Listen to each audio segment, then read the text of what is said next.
Welcome to the channel. This is Holocron Jedi.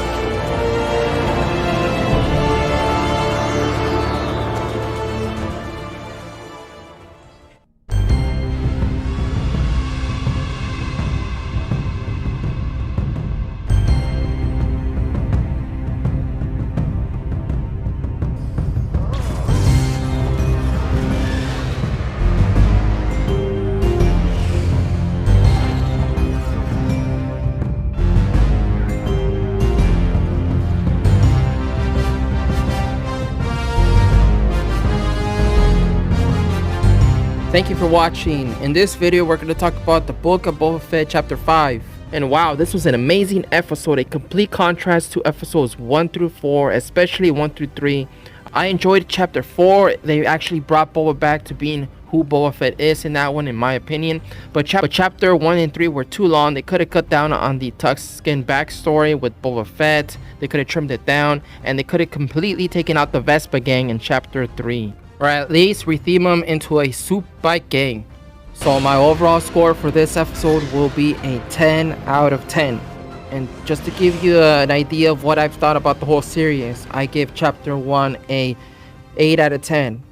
Chapter 2 a 7 out of 10. Chapter 3 a 4 out of 10. And Chapter 4 a 9 out of 10. So let's move along, and I'm sure many of you have watched this already, so I'm going to go through a bullet point of all the positives and negatives. And let's start with the negatives. The negatives here being none. At least none for me. Well, how was it? Wizard. Okay, so with all of that said, let's talk about all the positives. The episode begins with a bang and hits the gas from the start and doesn't slow down one bit until the end credits. The action sequence here is incredible, with Mandalorian fighting dozens of foes, with the aliens here called Klatooinians. His bounty did not want to cooperate after Mando said, "I can bring you in warm, or I can bring you in cold." Looks like they chose cold because Mando dispatches all of them one by one with his Darksaber. He grabs the main bounty, throws him on the table, and slices him in half. Wow, that's literally like just a great way to open this episode with the return of Mandalorian. Now, why didn't we see that with Boba Fett in Chapter 1, 2, or 3? It took all the way up to Chapter 4 for us to see that quote badass Boba Fett that we've been wanting to see. I understand they're trying to tell a new type of story here with Boba Fett becoming a crime lord, but the essentials of the character, the archetypal features of this character since the original trilogy, I feel are very important to still display in the story, especially in a show for Boba Fett. Mando has a lot of his qualities, the qualities that fans want to see, and that's okay. You know, Mando has a different backstory, a different story to tell, and he is quote badass, and that's great and all. But Boba Fett also, we want to see that in him displayed in a different but similar way. Another positive that we see is how Mando is not fully capable yet of using the Darksaber. And this shows us that he still needs training with it. That he's not a super Mary Sue that can do everything good, like some other characters. We see this in good character portrayals like John McClane in Die Hard. These heroes are not perfect. They get injured. They face real life risks. Heroes like these are capable through experience and trials, and succeed through wit and courage. We see here that Mando would definitely grow to learn to use the Darksaber one day soon. I also thought that the Ring World location here was amazing. There are some great visuals here and pacing throughout this part. Mando here is going back to the client with the head of the Klatooinian bounty.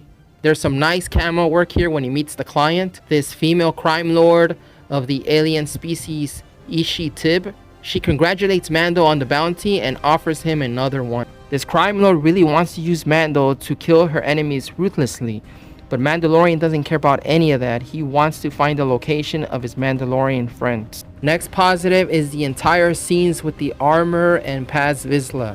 The extra info on the Darksaber is amazing. The clarification that if the Darksaber is not won in battle or it's stolen will bring dark times to Mandalore, as it actually did when Bo-Katan took the saber from Sabine without a fight. The backstory on the Empire destroying Mandalore was very interesting and cool to see, and the fight between Paz and Mando was amazing. Also, the only head scratcher in this episode is why does the armor ask Mando and Paz if they've ever taken off their helmet in front of anybody, or if someone has taken off their helmet.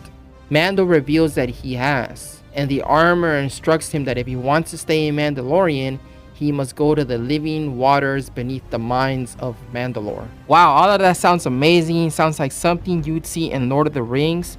There's a lot of lore and mythical storytelling taking place here. And the final positive here in these scenes is the Beskar spear melted into armor, because the armor explains that Beskar is meant to be only armor and not weapons.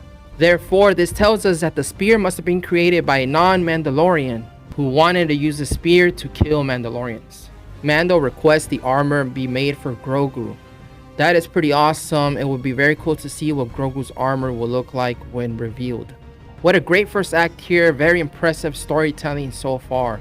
We now move the story forward and we see Mando basically taking the bus because he has no ship. You can't board a commercial flight with your weapons. I know everything that's in there. A very poignant moment occurs when a kid curiously stares at Mando and we see that Mandalorian misses Grogu.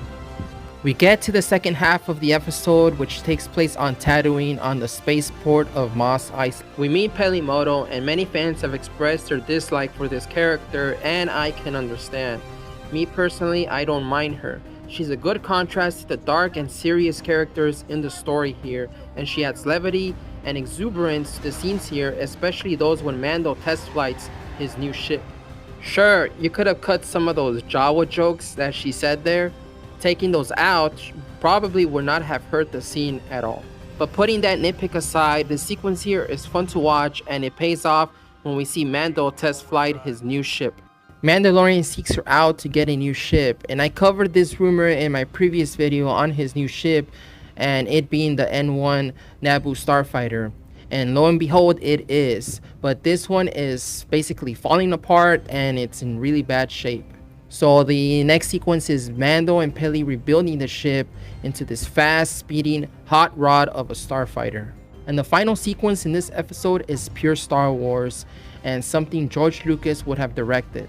The kinetic energy, cinematography, the banter, and the character moments in this is pure Star Wars. The entire episode is pure Star Wars. And this is what fans want from Star Wars shows, to feel like the Lucas Star Wars movies. Who knew that the best episode in Book of Boba Fett would have no Boba Fett?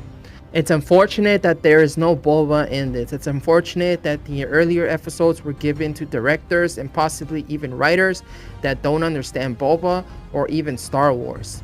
This episode was directed by Bryce Dallas Howard, who has expressed her respect to Star Wars, Favreau, and Filoni, and grew up knowing George Lucas personally. So I'm pretty sure her and Jon Favreau just saved this show in an unexpected but satisfying way. So my hope is that chapters 6 and 7 will be on the same caliber and quality of this and include Boba Fett in that. That's gonna do it for this video. Thank you for watching. If you're not subscribed, go ahead and subscribe. I'd appreciate it. As you can see, I'm growing this channel for your Star Wars entertainment. This is Holocron Jedi. I'll see you guys next time.